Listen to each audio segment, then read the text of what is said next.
Hi friends, எல்லோரும் எப்படி இருக்கீங்க? Welcome to Friends Fun Blogs. இன்றைக்கி நானும் என் ஃப்ரெண்ட் ராணியும் சேர்ந்து என்ன குழம்பு வைக்க போகிறோம், என்ன குக் பண்ண போகிறோம்னா மசாலா வடை காரக்குழம்பு. வாங்க இந்த வீடியோக்குள்ளே போகிறோம்.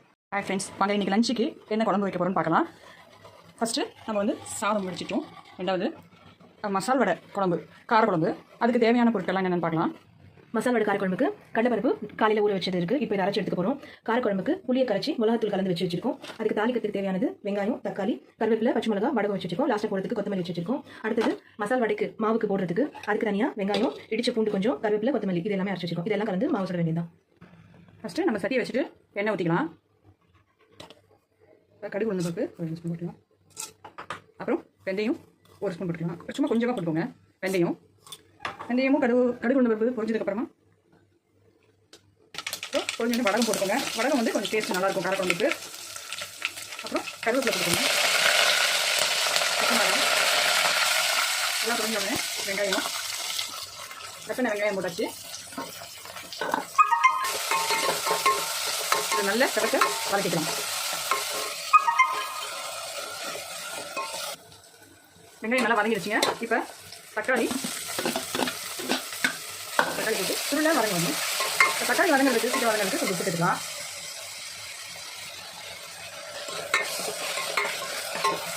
மஞ்சள் போட்டுக்கோங்க. கொஞ்சம் தக்காளி சுருளாக வதங்க வச்சு வெயிட் பண்ணுங்க. வெங்காயம் தக்காளி வதங்கிடுச்சுங்க. இப்போ புளி கரைச்சி வச்சுருக்கோம். அதில் வந்து மிளகாத்தூள் போட்டு கரைச்சி வச்சுருக்கோம். அதை நல்லா கொடுத்துருக்கோம்.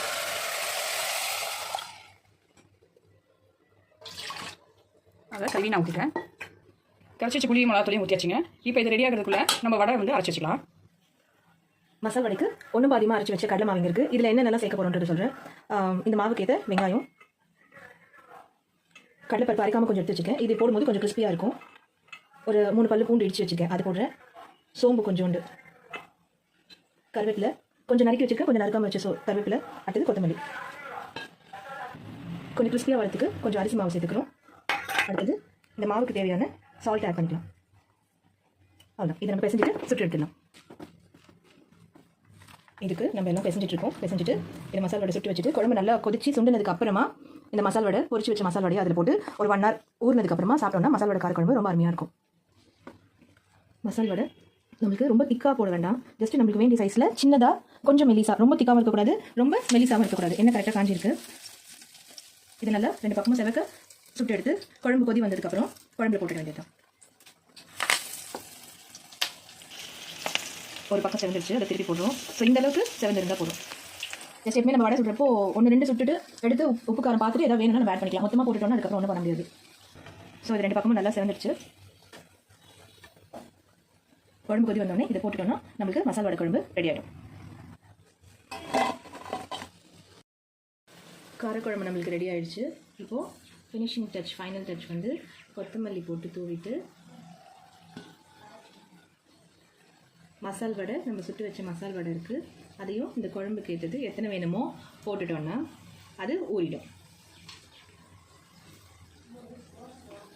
சாப்பிடலாம் வாங்க. சாப்பிட்டு பார்த்து சொல்லுங்கள். சாப்பிடுங்க. வடை சாப்பிட்டு பார்த்து சொல்லுங்கள் எப்படி இருக்குன்ட்டு. மசாலா வடை குழம்பு நல்லா இருக்குங்களா?